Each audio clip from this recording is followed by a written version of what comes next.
This is News Today with WDW News Today. I'm Tom Corliss of WDWNT.com.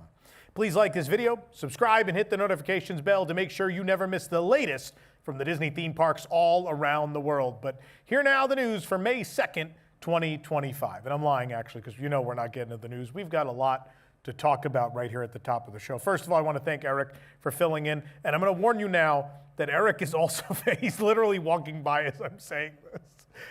Eric is also going to be filling in Monday and Wednesday next week again because I'm going to finally go to Epic Universe and do some content from there, even though I hate that word, content. But we're going to do some vlogging. I'm going to do some honest reviews of everything in the park and just go see this thing. I still have not been. I haven't been here, and so I haven't seen it yet. So we're going to go see it, and it's going to be all over on our Universal channel, which a lot of you don't even know exists. It's Universal Parks News Today.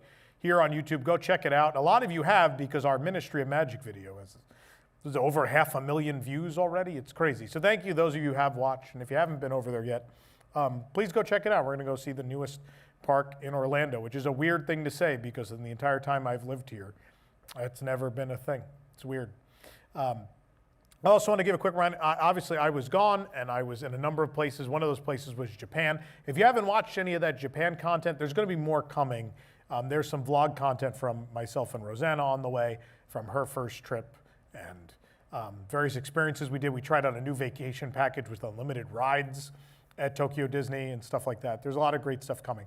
But in case you missed the stuff that's already out, there are a couple of fun things to watch. Number one, there is a review of all the food in Donald's Quacky Duck City. Just like we did last year. We did all the new stuff this year. There's also a room tour of a Donald's Quacky Duck City room, which is one of the weirdest hotel rooms I've ever stayed in anywhere. It's crazy.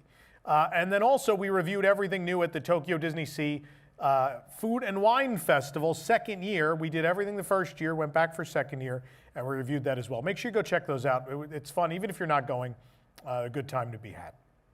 I'm happy to be back. Get back in the swing of this, and I know I just said Eric's going to fill in for 2 more shows, but you know, we got some stuff to do around here. And speaking of things we have to do around here, we have to talk about the finale of Muppet Vision 3D. We are having an event. The event is called A Glorious Finale, and we'll be hosting a number of Imagineers and folks who worked for the Jim Henson Company, the Henson organization, who all worked on Muppet Vision, are coming here to Orlando to be a part of this farewell. Sadly, Disney has not reneged on this, so June 7th is the final day, but we are going to throw one hell of a goodbye party, if I do say so myself, called A Glorious 3-Day Finale. That is June 5th through the 7th. It begins with a special episode of WDW News Tonight, which will be on our TV channel on June 5th. On June 6th, though, we are having a number of panels with these Imagineers and other creatives from the Henson side of things. We're also going to have a meet and greet event, which we've done these in the past, where you get to meet them. They'll sign a lithograph and other things you might bring. And you also get a picture with some of these folks and get to chat a little bit with them. And then we'll all get together and for the cluster that will be the final day on June 7th, which is undoubtedly going to be a disaster. But we have had such an amazing response to this that this building, the room I'm in right now, cannot contain this event. Stage 89, Promising Tomorrows we had in this building, and we're pretty much at a sellout. But this event feels like a real, this is a way to mark the farewell for a lot of people, and want to make sure as many people feel good about this farewell as possible. Not that you love the fact that they're getting rid of it, but that you could put a nice bow on it and have some closure when you say goodbye to Muppet Vision. So in order to make that happen, we are actually moving that portion of the event, the presentations and the meet and greet portion. That is all going to be moving to the Embassy Suites Lake Buena Vista Resort off of Palm Parkway. That's where we're going. It's a much bigger venue than we have. Our partners at Embassy Suites have graciously provided us with a block of rooms at a discounted rate for our guests as well. Right now, those are just for WIGS only. We'll open that up to everybody next week. But you can visit, I'm not going to give you that link yet, but nonetheless, limited inventory. WIGS members have already gotten the link for the room block. But I want to talk about ticketing. So if you already bought a ticket to join us in person, that's great. Your ticket will work. And not only that, your ticket is now good for what we would call, I think it's Premier Penguin Orchestra Pit seating is what we're calling it. So in order to have these events, it takes a lot of money. These are expensive to throw because we have to fly, I would say almost all of our Imagineer attendees or special guests we've had are from California, or there's been a couple from other far reaches of the US and beyond. It costs some money to fly people across the country, to put them in a hotel room, to take care of their other expenses related to travel. And we always, take care of that. And as well, on top of that, any proceeds beyond that we give to Give Kids the World Village here in Orlando. We've always done that. In order to do that, the prices of tickets are high. And I always feel weird. I always feel kind of apologetic, even though when I look at like tickets for Destination D, they're always like 4 times the price of what we charge for these events.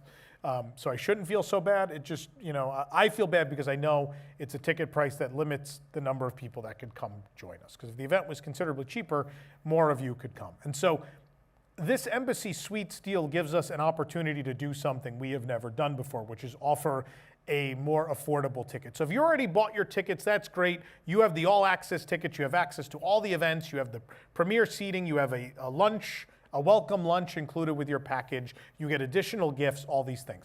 Now, if you just want to be in the room, if you really just don't have $200 right now and you're like, man, I really don't want to miss this though. We want to do something a little special. And that something special is what we're calling the heckler seating, in the spirit of Stadler and Waldorf. The heckler seating will be behind that premier seating, but it will be considerably cheaper. So these are $75 seats. These are only for the panel presentations. This is just to be in the room and hear these presentations and watch these presentations live with these former Imagineers and Henson folks. So they're $75. And the other thing we're going to do is if you are an active Walt Disney World cast member, we are going to release to you a specially discounted ticket at $50 as a thank you for what you do. So there is a $50 discounted ticket for cast members and a $75 ticket for the general public. Also, WIGS discounts to apply. So if you're a WIGS member, you can get a WIGS member discount on these tickets as well. So the way ticketing works, we have the all access, which is now $200. We have raised the price. We've had to because our food costs have gone up, having to cater it at the Embassy Suites. And so it is up. If you already bought your tickets, that's great. You got a discount. But it is going to be $200 now for the whole package for the whole weekend. And then, say weekend, it's a Thursday, Friday, Saturday. It's not really a weekend. Thursday's not the weekend. Then there is the heckler seating, which is $75 or $50 if you're active Walt Disney World cast member, or discounted if you're a WIGS member. Those are available. That's, again, seating in the perimeter around those who have already bought those all-access tickets. Then beyond that, we do have a separate ticket that gets you into just the meet and greet event. So that is $100 to get into the meet and greet. That comes with a commemorative lithograph. You also get that with the all-access ticket. There's a commemorative lithograph involved, which is something that all of these folks that are joining the event can sign for you. That's part of that. There's also going to be a paid bar and other things going on at that as well. And so those are all the tickets we have. We have a all access, and then we have an individual, these heckler seating tickets, and then we have the tickets for the meet and greet only. So those are all of our ticketing options. And if you just want to come to News Tonight for whatever reason, then there are individual tickets for WDW News Tonight as well. That will still be in this room. That's still in this building. And then on Friday, we're going to head on over to the Embassy Suites. So that's what's happening with the event. And if you can't join us in person, we do have streaming tickets. Now, I know the deadline on the discount for the streaming tickets was originally May 1st. I've had Jason extend that. You now have until May 15th to get the streaming ticket for the event for only $10. The streaming ticket will allow you to watch all those panels and presentations from home, and they'll be good for 30 days. So you don't have to watch them that afternoon. You don't have to tune in live. You can, if you'd like. You can tune in live, or you can watch them later, or you can do both. So those are available now. agloriousfinale.com is where to get all of your tickets, whether they're streaming or in person. We hope you can join us. And again, it's exciting to be able to do this bigger venue so we can introduce some essentially economy seating so more people can join us who who just can't swing $200 right now. But for those of you who have $200, I will say, It's priority seating. There is a special luncheon. There are special gifts that only you get. You do get stuff for that money, so it's not like, we're not selling a ticket that gets all the benefits. It's really just a way to make sure that everyone that would like to be in the room on Friday, June 6th can be in the room that day. So we're very excited about this. We've got just about a month to go, a little over a month. This is a big deal because we haven't done a closing event since Great Movie Ride, and that one, for the 250 people that got to join us for that in the Great Movie Ride, that's something we'll never forget. I think this is going to be one of those, like Illumination. Actually, we did the Illuminations farewell too. I forgot that wasn't a ride, but the farewell of the show. That was a cool one too. These are very emotional and they feel very meaningful, and they're really nice ways to put a bow on it, to say goodbye to Muppet. If we do have to say goodbye to Muppet Vision, if Disney's not really going to give it back to us in some way, which maybe they will, maybe they won't. It's nice to have the closure, and I think these events are a nice way to get that closure. Hearing stories we've never heard before, again, to know why things in Muppet Vision are the way they are, or ask questions that have always been on your mind about the show. This is a great opportunity to solve those unsolved mysteries and say goodbye. So we hope you join us for a glorious finale. Get your tickets at gloriousfinale.com. It'll be longer than a minute and a half. All right, shall we get to the news now? Walt Disney World announced more details of Cool Kids Summer, a series of kid-focused offerings and activities available from May 27th through September 1st. At Epcot, CommuniCore Hall will temporarily close on May 12th to become Goofy's Ultimate Playground. Guests will get to dance and play along with Goofy in an immersive experience featuring DJ dance parties and games like Loopy Limbo and Parachutes and Pipsqueaks. CommuniCore Plaza and the Mickey and Friends Meet and Greet will remain open during the temporary closure. By the way, during that time, it will be known as GoofyCore, which is, it's ridiculous. I love that they're using this space, though. It's good they're using it. At Disney's Animal Kingdom, a new limited-time Wilderness Explorers badge will be available. Disney said guests should keep an eye out for some amazing animals, including tigers, okapi, and more. And Rafiki's Planet Watch will have hands-on crafts related to pollinators like bees and butterflies, just in time for It's Tough to Be a Bug to be closed. The Dino Institute intern will end the day with an interactive sing-along on Discovery Island celebrating all the animals of Animal Kingdom, and this celebration will feature original songs and storytelling. At Hollywood Studios, games, crafts, and entertainment will be available all day long in Animation Courtyard. Disney teased magicians, jump rope performers, and surprise character appearances. Coinciding with Cool Kids Summer, Disney Villains Unfairly Ever After and The Little Mermaid, A Musical Adventure will premiere on May 27th. At the Magic Kingdom, guests can join a DJ Ringmaster and Pluto for a Storybook Circus dance party featuring stilt walkers and jugglers. And over in Tomorrowland, Stitch will lead a high-energy DJ party at the Rocket Tower Plaza stage. Merchant of Venus will offer a craft inspired by Pixar's upcoming film Elio. And Disney Starlight Dream the Night Away, a new nighttime parade, will also debut at the Magic Kingdom this summer, although still no date has been announced yet, although the rumor is mid-July. We'll find out. Guests staying at Walt Disney World Resort hotels enjoy free water park admission on their check-in day as well. And starting on May 21st, they'll get to choose from either Typhoon Lagoon or Blizzard Beach, as they'll operate simultaneously for the first time in 5 years. Blizzard Beach just closed for its brief refurbishment, and Typhoon Lagoon reopened. Hotel guests also get 30 minutes of early theme park entry daily with some special character appearances during this time. And guests staying at Disney's Pop Century Resort, the Art of Animation, Caribbean Beach, and Wilderness Lodge will enjoy extra activities, including character visits with set appearance times. There are various discounts and offers for the summer, and we have a detailed breakdown available on our website if you're interested. Information about Cool Kids Summer is also available at disneyworld.com/summer. Disney said guests should stay tuned for more updates. Walt Disney World is offering Florida residents a special discounted ticket starting at $60 per day for summer 2025. The Florida Resident Summer Magic ticket is essentially the same as the Florida Resident Discover Disney ticket, which was available for visits January 13th through May 23rd. The Florida Resident Summer Magic ticket is for visits from May 18th through September 27th. It'll be available for purchase starting on May 6th. The 4-day ticket is $60 per day for a total of $240 plus tax. There are also shorter visit options. A 3-day ticket is $75 a day for a total of $225. The 2-day ticket is $105 a day for $210 total. And the tickets are for one park per day, but Park Hopper can be added for $40. So let's stop and talk about this for a second. This is a great big discount.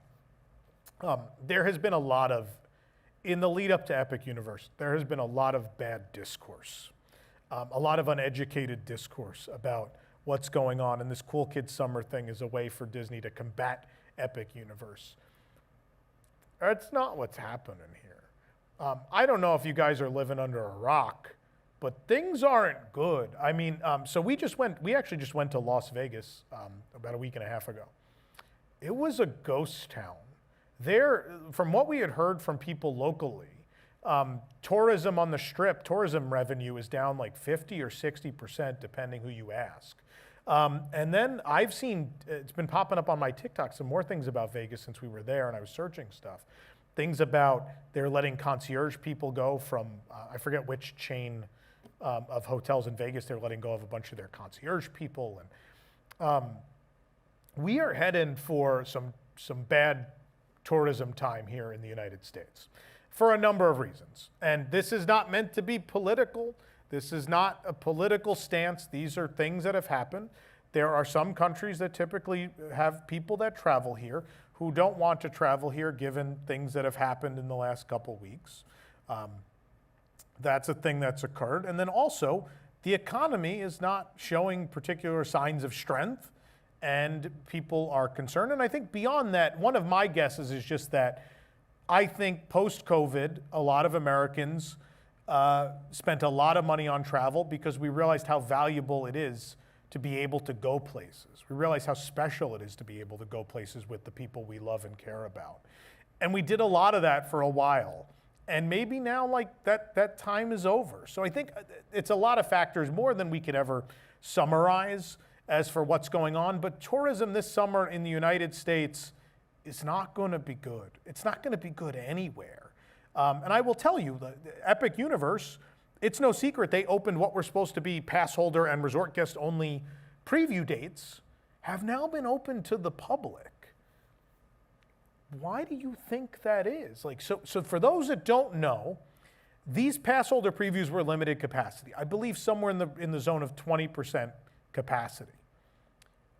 They weren't very full, and so Universal decided to pull one of those levers, and the lever was to let everyday guests with no special classification of being a resort guest, a pass holder, any of those things, into these remaining previews because it's going to be empty. They're not going to even be able to fill 20% of the capacity in a brand new theme park people are excited about. Things are bad. Things are very bad this summer. And I don't know that there's any levers anyone can pull at this point that's going to fix it. I don't think Epic, if they decided to start, if they decided earlier to start selling one-day tickets to people instead of waiting till the last minute till they squeezed enough out of people selling those three-day ones, they maybe could have salvaged a little bit of this, but I don't even know that would have worked. I think this summer was doomed from a very long time ago. And summer has been weaker the last, I don't know if people know this, but Disney World, they had a media event with us a couple weeks ago where they basically admitted that, there are some ill-conceived notions about the summer, and one of them is that it's our most visited time of year. It has now kind of become the off-season. It has been for years. We noticed it pre-COVID. Pre-COVID, we noticed that the summer was getting slower because the world had finally realized that Orlando is just not a fun place to be in July and August. It's very hot. It's uncomfortable. Now I understand, obviously kids are out of school and it's an easy time to go because kids are out of school, but the preconceived notion people have had is that it's busy. And it, 4th of July weekend for sure, Memorial Day, Labor Day, sure. But in between, it has not been for a long time. And that trend is continuing, and it's continuing into this summer. So I will tell you, if you're watching this, you're a hardcore theme park person like me, I think this is a good summer to come here. And that's not me trying to save the local economy, although I feel good about doing my part. It's going to be a good time to come. I think, look, I'm not wishing failure on Epic Universe, and I don't think Epic Universe will be a failure. I think very likely once Halloween Horror Nights kicks in and the temperature starts cooling down, I can't imagine a world where people going to Halloween Horror Nights are not combining that with a visit to Epic Universe. I think that park will be jammed full of people come late August, early September. I absolutely believe that.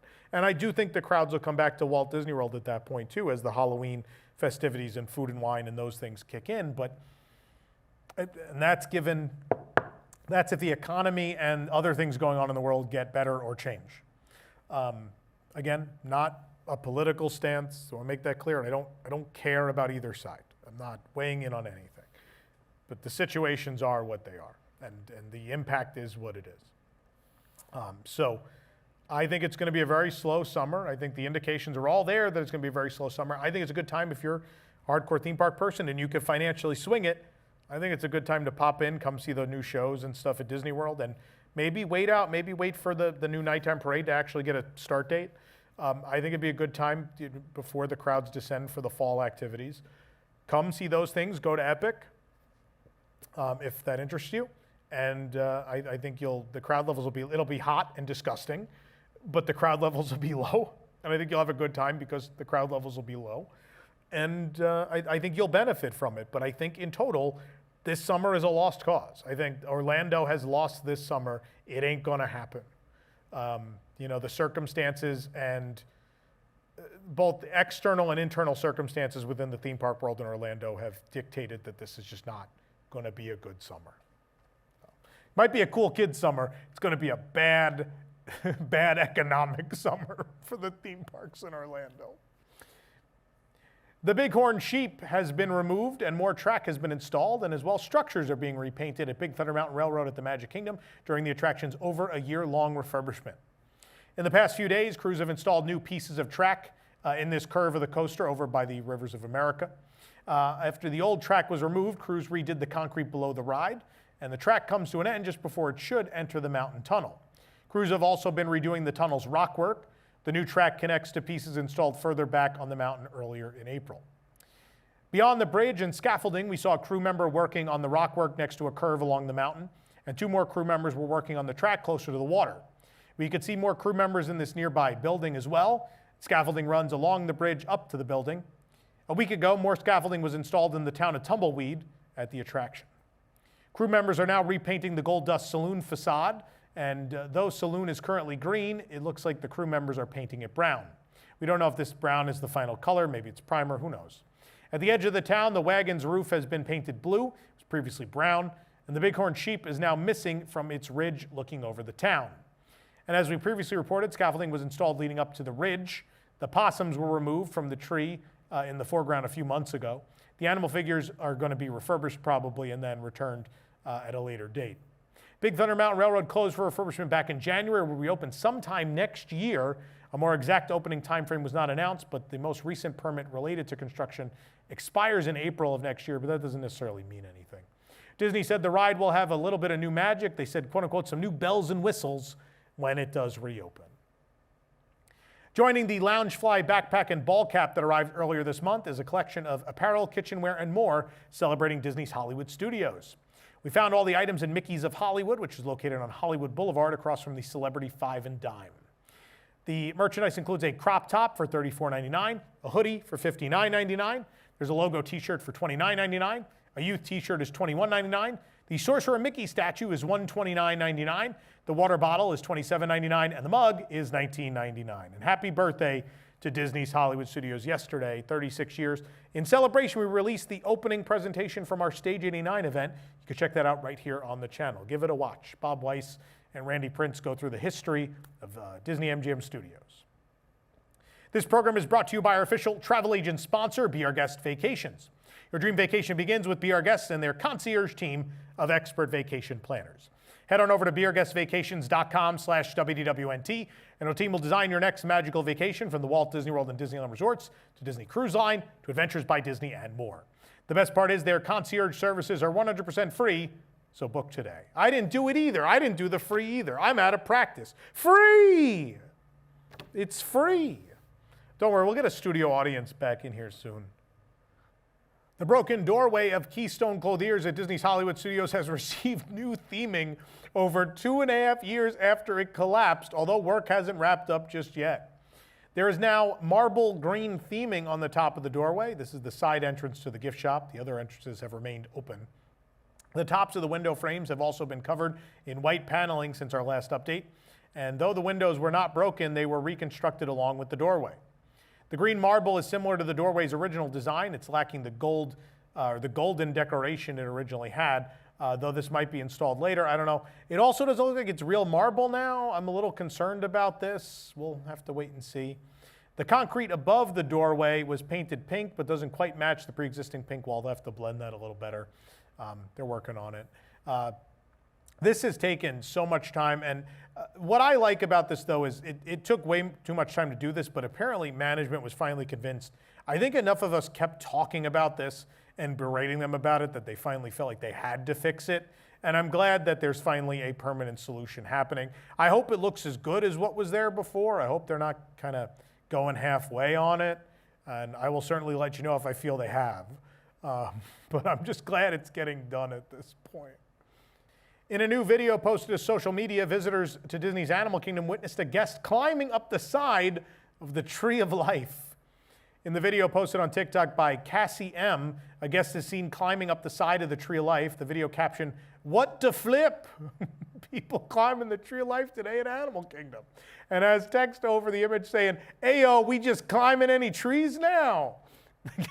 I love when I get to read slang. That's my favorite. Anyway, the guest in question is shown in the video wearing a white t-shirt, shorts, and dark sunglasses as they first appear over one of the roots on the right side of the tree. And as the video continues, the image zooms closer on the guests as they climb around the trunk of the Tree of Life and over the nearby rockwork. The side of the tree is so steep that the guest turns backwards with their body against the trunk. There's also a waterfall on the right side, adding to the danger. The video pans downward as nearby guests are heard discussing the event. And the guest mentions that a lifetime ban and claims or the guest mentions that's a lifetime ban and claimed they are calling Disney security. No additional information about the guest is known at this time. No one knows what happened. We assume they were caught and trespassed, but I assume, as usual, in 60 to 90 days, we'll get a police report where we find out exactly what happened in this situation. It's been crazy lately. We had the naked guy on top of Tiana's palace at Disneyland. People got to stop. Don't do that. Also, like, this one's scary. I mean, Tiana's palace was scary, too. You know, these are places you could fall from, not only get hurt, you could probably die. It's pretty high, and these are very hard structures. You know, especially Tree of Life has a lot of hard concrete bits all over the place. Don't try this at home, kids, please. With the reopening of Disney's Typhoon Lagoon Water Park, Walt Disney World has discontinued its refillable water park mugs. Refillable mugs are no longer available at Typhoon Lagoon. All refillable mug stations are gone or blocked from access, and guests who do have a refillable mug will not be able to refill it. You can't bring it back. The souvenir mugs allowed guests to make a one-time purchase and get unlimited refills for the rest of the day. If they return to the park on another day, they could reactivate said mug. The refillable beer cups are still available, though, and the premium and craft beer option is $15.25 with the cup, and then $9 for same-day refills. Domestic beer with the souvenir cup is $13.25 with an $8 same-day refill. As long as you have the same color cup on the day of same color of the day on your cup, you can use it. They only have a couple they rotate through. Typhoon Lagoon did reopen from its seasonal refurbishment on May 1st. Blizzard Beach is closed through May 20th. This is a terrible decision. Terrible. A water park, you were out in the heat and you're doing a lot of activity, and it'd be nice to be able to have a drink cup to refill over and over and over. I have never gone to these parks and not either bought a new one or recharged the old one. So I imagine this will be a big financial loss, actually. It's not going to help them. So the question is, what happened here? Did they run out of cups? I feel like there's more to this, because I think selling individual soft drinks, even if they sell two, it's still not going to match the money they would have made selling you the cup. I don't understand. So maybe we'll learn more about this. Maybe a new cup design has to arrive, or they're working on the machines. Maybe they're replacing them. Who knows? We'll have to wait and see what happens. But I hope this isn't permanent, because it's a terrible decision. Terrible. I'm just going to bring soda from home then. With just days until the kickoff of Disneyland's 70th anniversary celebration, Disney has revealed many new details of what will await guests at the Main Street Opera House when Walt Disney: A Magical Life debuts for the park's actual birthday on July 17th of 2025. The following information was provided to WDWNT at a special media presentation this past Wednesday at Walt Disney Imagineering in Glendale, California. In fact, here's a picture of me outside of Imagineering. I finally got to go. Crossed that off the bucket list. And while I was there, I bought a bronze statue of a pirate. He's cool. Either way. Anyway, outside, how things have changed. If you told me on this show 4 years ago, you're like, you'll get to go in Walt Disney Imagineering, I would say, like, no, I won't. You never know, kids. Anyway, back to Walt Disney, A Magical Life. Outside the Opera House, guests will be greeted by a new marquee with 2 titles displaying in the center. Opera House now featuring 2 dramatic theater presentations with A Magical Life above Walt Disney's name on the left, and to the right, Great Moments with Mr. Lincoln. Weirdly enough, Disney did not give us an image of this sign. They showed it to us at the event, but they haven't released it yet, but it looked pretty good. Inside the lobby of the Main Street Opera House, an all-new gallery experience titled Evolution of a Dream will display images, artifacts, and art, some never before seen, that show Disneyland before, during, and after Walt's dream became a reality. Included will be pencil drawings and other concept artwork of the first and secondary preliminary plans for Disneyland. Disney Imagineer Tom Fitzgerald told WWNT that these missing pieces were found rolled up in a tube in recent years and connect the dots between Walt's earlier plans for Disneyland and what eventually opened to the public in 1955. This artwork will start the journey through the history of the park before splitting off into the 5 original lands, that being really the 4 original lands in New Orleans Square. That's how the exhibit will be set up. Imagineering also worked with the Walt Disney Archives to curate relics and memorabilia from the early days of Disneyland, including vintage 1950s merchandise, correspondence, and more. The Walt Disney Family Museum has also selected over 30 artifacts for the lobby exhibit, including furniture and other items from Walt's private apartment on Main Street, which have never publicly been displayed at Disneyland Park. Inside the theater, Walt Disney A Magical Life will debut the first ever Walt Disney animatronic, and according to Fitzgerald, who's a senior creative executive at Imagineering, the team felt confident in tackling the project following several innovations in the current generation of all-electric figures. For those of you unfamiliar, some of the achievements in this generation would be those figures you've seen on Tiana's Bayou Adventure at Disneyland and at the Magic Kingdom, as well as Anna and Elsa's Frozen Journey at Fantasy Springs and Tokyo Disney Sea and beyond. Fitzgerald stated that the Walt Disney figure is the product of several moonshots built upon the technology behind those iterations in recent attractions. Disney told WWNT that they will speak more on the technology behind the figure around the time of the debut, but Disney confirmed that they are pushing the art form and technology of audio animatronics in every way possible to capture Walt's exact likeness and mannerisms. According to Fitzgerald, we're always building on what we do from project to project, and I know we're going to talk more about that when we get to July 17th. But I can say there are many, many what we call moonshots of things we have never done before that the team tackled. Some of them driven by things we asked for in terms of movements he needs to do, and some of them just in terms of pushing the medium to say, I want this to be as lifelike as possible. What can we do? Jeff Shaver-Moskowitz, executive portfolio producer at Imagineering, then gave some extra context on the development process. He stated, I always say that, we didn't order an animatronic to look like Walt. We built a Walt animatronic to deliver a performance that is specifically Walt. So choices that were made, innovations that were made, were to deliver that performance, to get the hand, to deliver the points the way Walt did, to get the expressiveness in the face in a way that we only could. Again, details on what specifically will make this figure different or more impressive than others before it isn't available to us just yet. But when asked if this robotic representation of the company's founder will be the most advanced Disney has built to date, the following was said, quote, I'd say it's the most lifelike audio animatronic that we've created at Walt Disney Imagineering. Furthermore, during the Q&A at Walt Disney Imagineering, the Imagineers stated that they have found no record of Walt Disney stating that he never wanted an audio animatronic of himself constructed. An audio animatronic of Walt Disney has long been rumored for Disney parks and is controversial among members of the Disney community, with long-running discourse that not only is the Disney family against it, but Walt reportedly never wanted a figure of himself constructed either. Shortly after the announcement of the figure and the new show, a member of the Disney family spoke out against the figure, namely Joanna Miller, who is Walt's granddaughter through his daughter Diane. During the Q&A at Flower Street, Imagineers were asked about the Disney family objecting to the figure, as well as Walt's reported wishes. Quote, in all of our research, we never found any documentation of Walt saying that he never wanted to be an animatronic. We know it's anecdotal, and we can't speak to what was told to people in private, and we can't speak to Joanna's feelings about the project.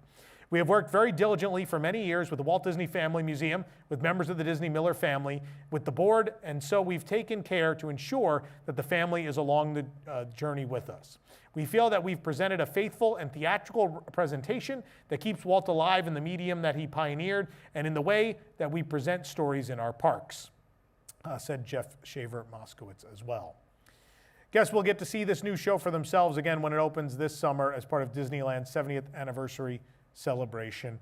Some other details on the show. It is a 15-minute film presentation. That's going to begin with Walt Disney One Man's Dream, a slightly adapted version of that for 15 minutes, and then you'll get to spend 2 minutes essentially with Walt in his office when that curtain raises. As for that office, we were told that the office will be an amalgamation of both what his real office in Burbank was and what people saw on television on Sunday nights. Guests will hear heartfelt stories, anecdotes, and words of wisdom shared by Walt using historical recordings. These recordings are from several different interviews and the like, but Imagineers are hard at work cleaning up the original tracks and blending them seamlessly together so that guests will feel as if Walt is stating them all in one presentation. Someone at the event asked if any of this was going to be AI generated.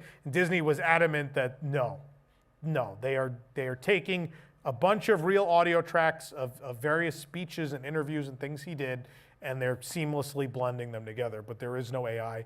They're not putting words in his mouth that are not his. There will be things that he specifically said, which will align with the One Man's Dream film. The One Man's Dream film is presented in his own words as well, so it makes sense that the short 2-minute presentation with him at the end also be in his own words as well. As far as his appearance, the figure was modeled after how Walt Disney would have appeared back in 1963. The Imagineers chose this time frame as it was an exciting one in his life where he had so many big projects in development and he would light up talking about them, from Mary Poppins to the 1964 New York World's Fair to his last great dreams for Walt Disney World and the city of Epcot. Walt's attire was also carefully researched with help from the Walt Disney Studios and the Walt Disney Family Museum, including his suit, his shoes, tie, and rings. Imagineers were even able to meticulously craft their founders' hands, as there was a bronze mold of them that was located. Apparently someone went around Hollywood back then and famous people had their hands molded in bronze. And so they had that, and so they used that to make the hands of the Walt Disney animatronic. After its initial run, the Main Street Opera House will welcome back Great Moments of Mr. Lincoln, which will play in rotation with Walt Disney A Magical Life. Using a model, which you're looking at now, we were shown how this will work. It's a simple turntable that turns it from Walt to Abraham Lincoln that'll switch places throughout the day. A couple other things I want to talk about here that maybe aren't in the articles on the website. They showed us essentially, I don't want to say mock-up. So they created a figure of Walt that is meant to be the guidance on creating the animatronic. So they wanted to get everything right first so it could be used as a guide for the Imagineers who are working on the figure to make, to try to emulate what had already been done. So they created a static figure of Walt, which is what they revealed to us. There's no photos. We weren't allowed to photograph. It was just something for us to see. So they wheeled the storyboards away and he was back there, and it was like he was in the room. I was a little scared for a moment. It's pretty crazy. For someone like me, and I'm sure this speaks for many of you watching, if not all of you watching, you know, maybe there's some of you watching who are a little older who got to watch Walt Disney Sunday nights on your TV, or maybe even ran into him at the park when you went to Disneyland as a kid. For my generation onward, and actually the generation before me too, we didn't get that experience. He was gone. And here's a man that we have idolized our entire lives, and we've never really, the closest we've ever gotten to him is going to Disneyland. Maybe you did the Walk in Walt's Footsteps tour where they take you up to the apartment, you feel his presence there. Really feel his presence at Disneyland. It's a very special place. And some of us, you know, I was very blessed this week to get to go to Imagineering. And that was another one of those places where you feel his presence there, for sure. But for so many, he's not been a living man. He's just this idea. And there's a whole generation of kids, obviously, that it's the name of a company. It's not a person. And so I think the Imagineer said this, and it is exactly what we guessed. When we came back from D23, what I told you on our content here, I said, as like there's a whole generation of kids who don't know it's a real person, and this would be a tremendous way to teach people about the real man. And that's exactly what they said at this presentation. And the other thing I love that they said that was really uplifting is saying that, you know, Walt felt that the way to get young people interested in the Abraham Lincoln story was this new technology of audio animatronics. So all these years later, pushing the technology again to tell his story, who knows if he would have liked it or not. Like, if any of us were put in that situation, it would be weird. Like, if someone walked up to me today and said, when you're dead, can we have a robot of you to tell your story? And of course, being normal functional human beings, we'd be like, I don't know, it's kind of weird. Maybe not, I don't know. That's weird, but you know, Walt paid homage to his hero in Abraham Lincoln this way, and now for, I'm sure every one of these, you don't go to work for Walt Disney Imagineering if Walt Disney isn't a hero of yours. You know, for those folks, they're doing the same thing Walt did many years ago. And for us, I think it's going to be a really emotional thing to for the first time in our lives, kind of feel like we're in the room with our lifelong hero, which is a very powerful thing. And I know that, you know, if someone watched this who looks down on Disney adults, they'd watch this and they go, that's dumb, blah, blah, blah. Meanwhile, you're like, well, what if a robot of Babe Ruth spoke to you? And they'd be like, oh, wow. You know, anyway. I digress. I think we all have different things that mean something to us. And I think as Disney fans, as people that love this company and what it stands for, this is a particularly meaningful thing. I think to hear his own words, to see him on stage speaking to us is going to be incredibly powerful. And I say that because they rolled a static figure of him that looked so much like him into the room, and that alone was powerful. That was real, for me, it was very powerful. And they invited us to stand up and come look up close at the figure. And then one of the things they said was, you know, the way we used to design our figures was they weren't made for the close-up. They're made to be seen from a distance, but now everyone in their pocket has a device that has a zoom function, and you can get this real up-close video. And so we really had to get all of that detailing, and they did. It's scary how real it is. Like all of the, like a real human, all of the aging on the face, the ears look so real. Another, I almost felt silly thinking it, and then another one of the media representatives there was like, oh, look at the ears. And it looked like a real, you know, the ear of a 60-year-old man. It looked real. And it was a little scary, but also kind of awe-inspiring that this much love and care has gone into it, and something very similar that's going to stand up and speak to us at Disneyland in the Opera House. I think it's going to be a very powerful presentation. I don't think among all of us there will be a dry eye in the place. And this is, I know I should be more excited about like Tron Light Cycle Run and Guardians of the Galaxy and things like that. But this for me is that e-ticket. It's about Disney history. It's the One Man's Dream film is a beautiful film. To have that in Disneyland is great. I love that they're just tweaking that and updating that. And that's the lead-in for him physically appearing in front of us. I love that, and I hope this is a huge success because Hollywood studios, man, would that be great to have One Man's Dream play and that curtain lift and he would be there. That would be incredible. So good luck to the team. I'm anxiously looking forward to this. I hope it's great. Let me know in the comments how you feel about it. But it's an exciting project. I'm sad we have to wait till July now, but I will be anxiously waiting until then. Speaking of the 70th anniversary, Disney also revealed the full list of food and beverage that'll be available for the anniversary celebration kicking off this month. With over 70 menu items to celebrate 70 years, some items on the list are new and some marked with a confetti emoji are inspired by the past. The complete list is available on our website. Not going to read all 70 now, but Eric and I'm sure will have fun eating all 70 of them starting on May 16th. Actually, maybe a little early. The media event starts before that, so we'll see.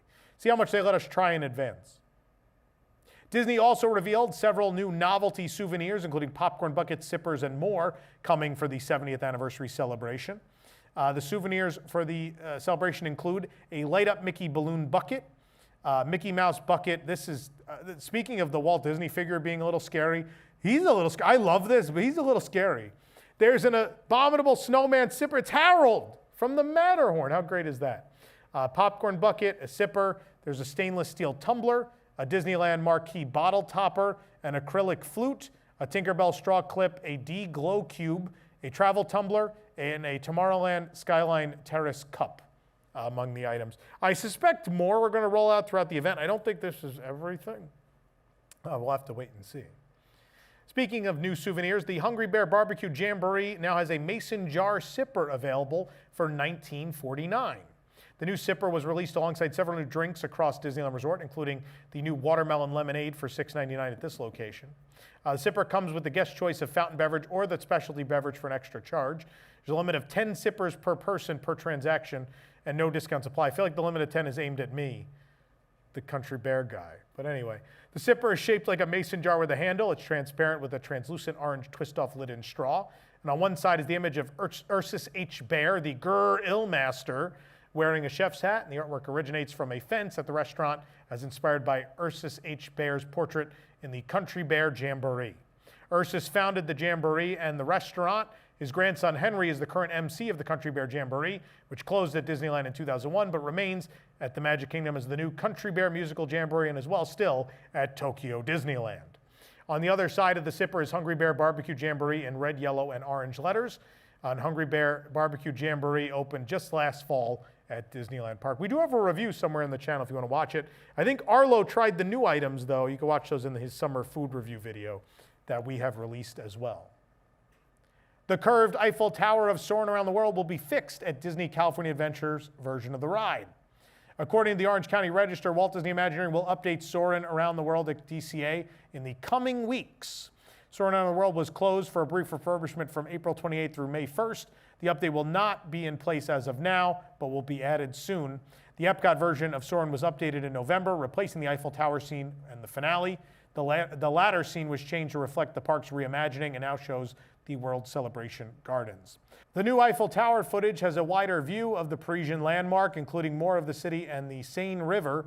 The curved appearance of the tower was due to the curvature of the Soarin' screen. You can see the updated scene in our video right here on our channel. To make way for the expansion of Avengers Campus and a possible new bathroom facility, the guest walkway leading to the area from Cars Land has now been closed off. The path in question has one entrance on the right side of Cars Land between Radiator Springs Curios and Luigi's Rollickin' Roadsters. The opposite end of the walkway placed guests in the back corner of Avengers Campus between the Ancient Sanctum and the Avengers Vault store. The Sanctum used to be home to the Doctor Strange Mysteries of the Mystic Arts show before it was cut last year. Both sides of the path are now blocked completely with construction walls, and as of today, as of recording, I believe the walls have been updated to now have Stark Industries logos and such on them as well. A tease of what is to come. The Avengers Campus expansion, of course, already caused the closure of the red car trolley, but two new rides on the way, that being Avengers Infinity Defense and also the Stark Flight Lab attraction too.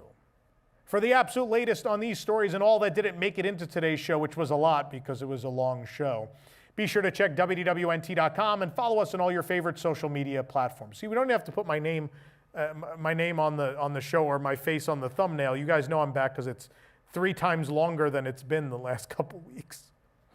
You can support the entire team behind this show and others by joining the WDWNT Interglobe Society at patreon.com/WDWNT. Get access to exclusive content, discounted show and event tickets, and more. Special shout out to all our WIGS members watching who make this show happen every week. For the worldwide leader in Disney Parks news, this is Tom Corliss saying, enjoy the rest of your today. Have a great, big, beautiful tomorrow.